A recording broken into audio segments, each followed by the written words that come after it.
Hello and welcome to my Alum postlab video part 2. So I'm going to begin with crystals. As you can see, I don't have any yet, again.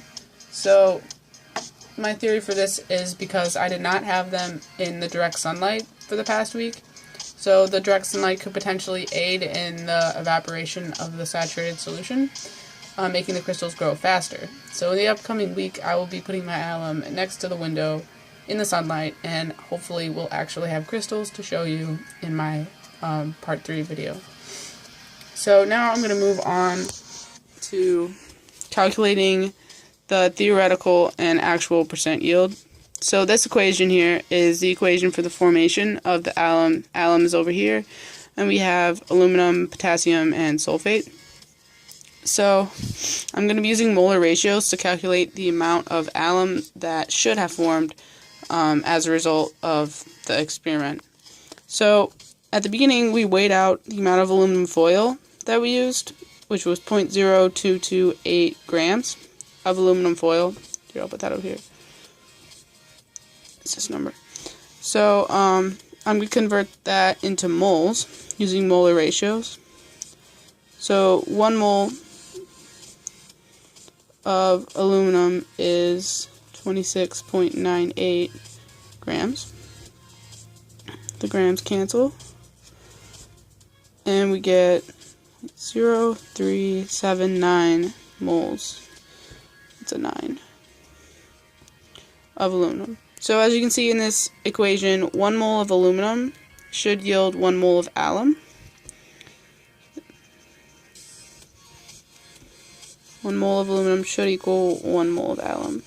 So that would mean we'd have 0.0379 moles of alum as well. So that's right here. 0.379 alum. So I'm going to convert that into grams using molar ratio of the alum. So 1 mole should equal 473.98 grams of alum. Moles cancel,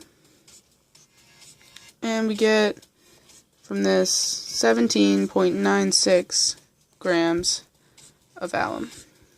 So this is our theoretical yield, the amount of grams of alum that should have been produced from 1.0228 grams of aluminum foil. So I'm going to write that above it.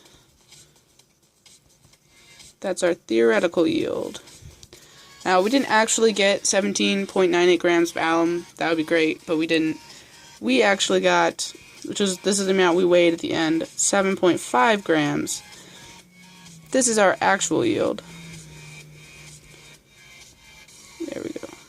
Okay, so then in order to calculate our percent yield, which is the efficiency of our process of producing alum, is using this equation here. Percent yield is actual over theoretical times 100 to make it a percent.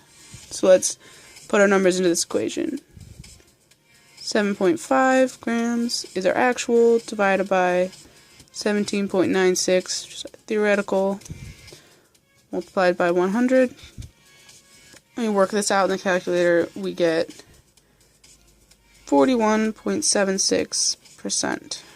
That is a 4. So this is our percent yield, which is quite low, but there are several factors that could have contributed to this, which I'll talk about now.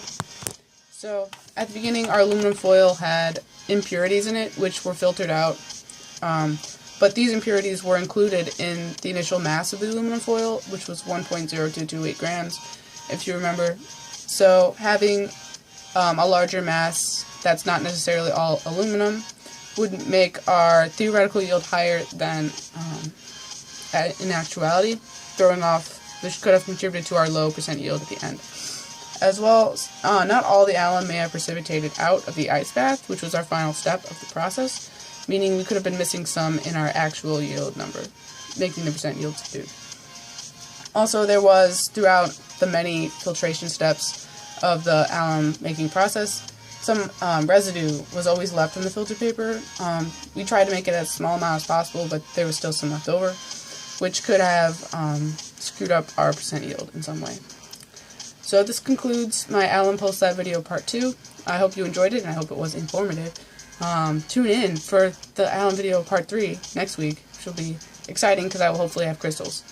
And have a nice rest of the week.